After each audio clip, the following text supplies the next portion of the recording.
The mainstream media and society at large have abused, discarded, and ignored men for decades.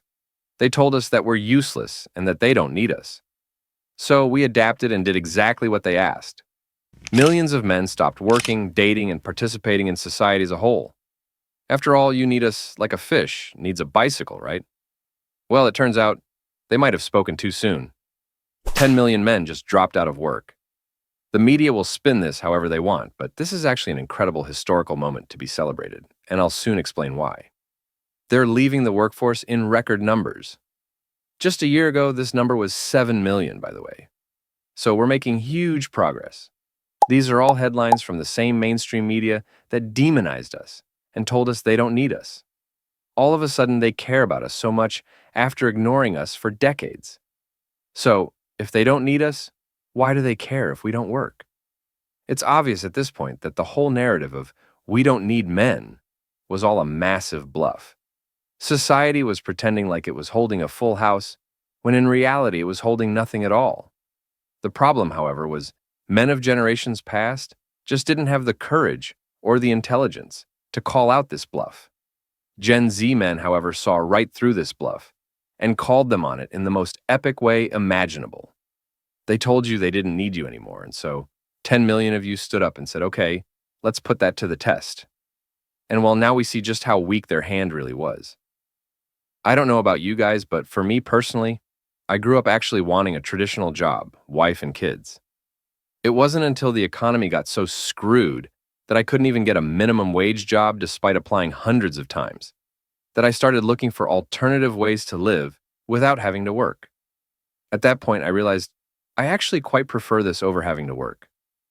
Sure, I might not be able to buy as much stuff, but I came to realize I really don't need that much stuff anyways.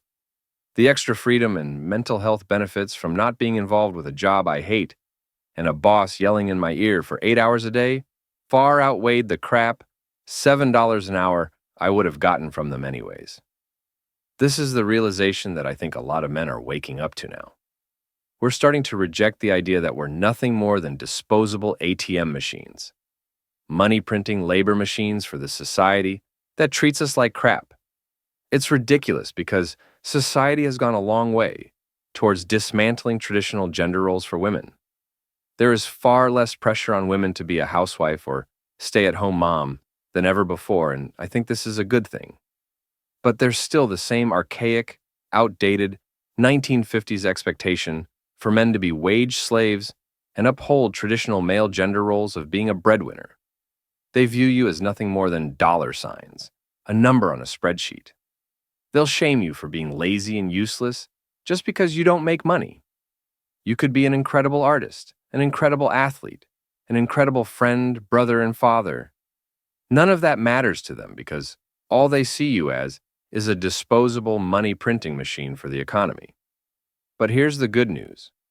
Past generations of men just accepted this and worked themselves into the ground. Gen Z men have woken up to this, however, and said, fuck that. Even if society treats you as worthless, disposable trash, you refuse to see yourself that way. You're standing up and saying no to the system, refusing to work for these corrupt corporations paying dog shit wages, and pursuing your own hobbies and passions that make you happy. And this is exactly what you should be doing. The next time someone tries to shame you for not working, ask them this.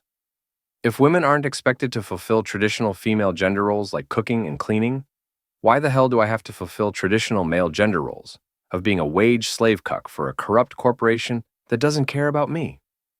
At this point, a lot of you are probably wondering, but how do you survive without working? Believe it or not, there's actually plenty of ways to make money without working a traditional 9-to-5 now. It's a common misconception that all these 10 million men are on welfare. Not that there's anything wrong with being on welfare in this garbage economy in the first place, but we'll talk about that more in a future video. But in 2024, there's plenty of ways to make enough money to survive without having to work a traditional 9-to-5. For example, I personally have lived quite happily for over 13 years now, without ever working a normal job. In fact, just yesterday I made a comprehensive tier list video on all the ways you can make a decent living without having to work. So if you're interested in escaping the 9-to-5 grind and living life on your own terms, check out this video right here. I'll see you there.